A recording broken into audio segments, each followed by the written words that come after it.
You how I would edit this image. So to begin, I've already pulled it up in Lightroom in develop mode, and I always start with first correcting the crop.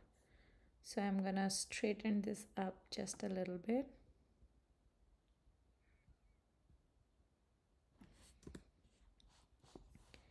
Next, I'm going to fix all the aberrations and do the profile correction. And this image is a little too bright, so I'm gonna reduce the brightness a little bit, and it does feel a little on the cooler side, so I'm gonna warm it considerably and then increase my tint to be a little bit more magenta because I feel it's a little green right now. Okay, so till now we have done these adjustments. Okay, now this portion right here is taking too much attention, and it's like causing viewers' eyes to get stuck here, so I'm gonna darken this area. So I'm gonna do a radial blur and then just bring down the exposure a little bit, bring down my highlights, maybe warm it a little bit.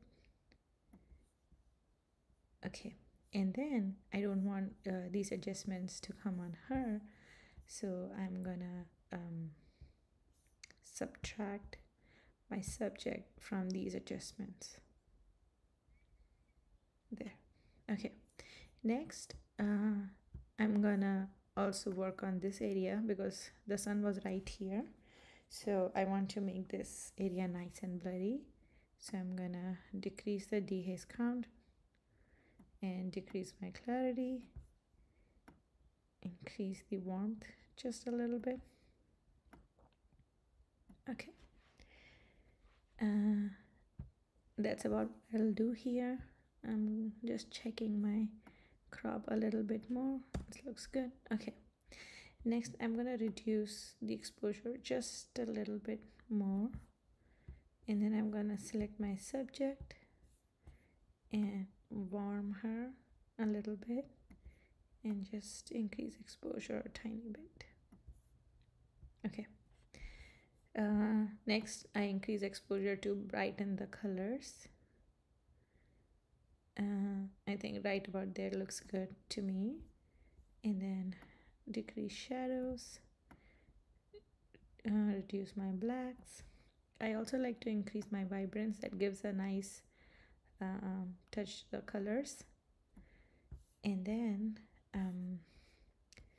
in my luminance I will increase orange just a little bit. Okay, I might decrease exposure more. Okay, now I do not like how neon this grass looks, so I'm gonna select a linear gradient here, and then so the grass is neon because of the yellow in it, so I'm gonna reduce the yellow considerably and then increase my pink tint. That gives the greens a more subtle look, and I'm gonna reduce the exposure there, and also gonna reduce the saturation a little bit. Okay, so always remember, little adjustments go a long way, and you don't want your grass to look fake too, so be careful about the adjustments that you do here. And there's amazing thing about this, so we can reduce the amount of the adjustments that we have added here. Okay, this looks about good to me. So that's before and that's after. Okay, and now I'm gonna take this image to Photoshop.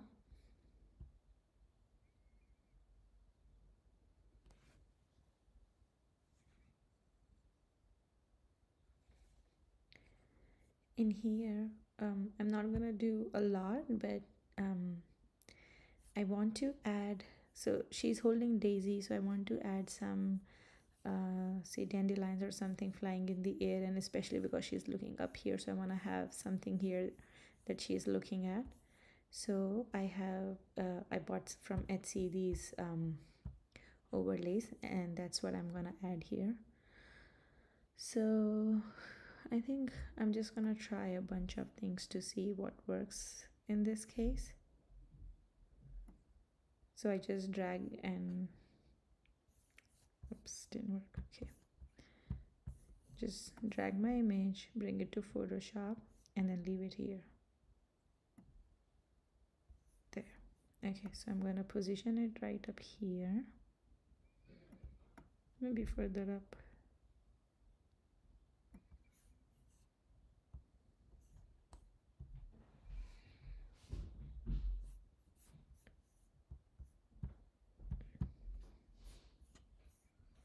And then I'm gonna add some, I'm gonna see how adding more flowers look like in the foreground.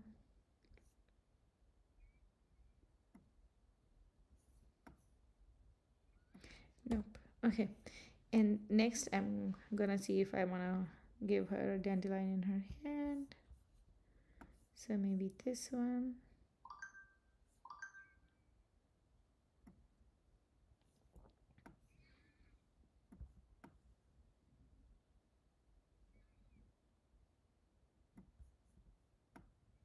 Actually, maybe not. Okay, I'm just gonna reduce the size a little bit.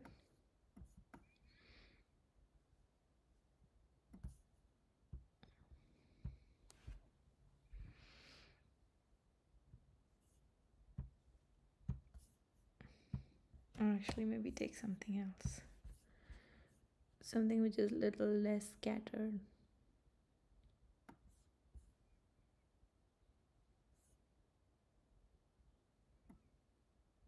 Yeah, this looks better to me. Okay. One other thing that we can do here is, so I'm again selecting my yellows and trying to change my slider. Okay, now I only want this to take place only on the grass, so I'm gonna invert my mask and then take my paintbrush and paint it over this green part right here.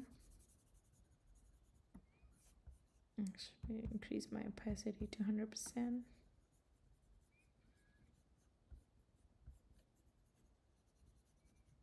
Okay, next I'm gonna go to the adjustment panel and then select levels.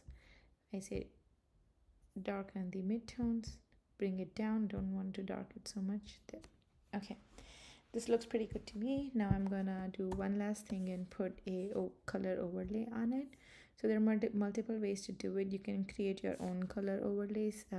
For this one I'm just gonna use Jessica Darson's texture overlays. They do make my images a little bit more yellow, and that yellow saturation I'm gonna take it down in Lightroom again. So I'm just gonna increase it, and this adds too much texture, so I'm gonna blur it down considerably and then change it to soft light and decrease the opacity. So this was before, this was after. It just makes the images more deep. So that's about what I will do in this image. So oops, flatten the layers and save it, and it reaches Lightroom. Okay, now as I said, it makes my images a little yellow, so I'm gonna decrease that saturation here a little bit. Next, I really like to add matte effect in my picture, so I'm gonna lift up my blacks and bring down my midtones.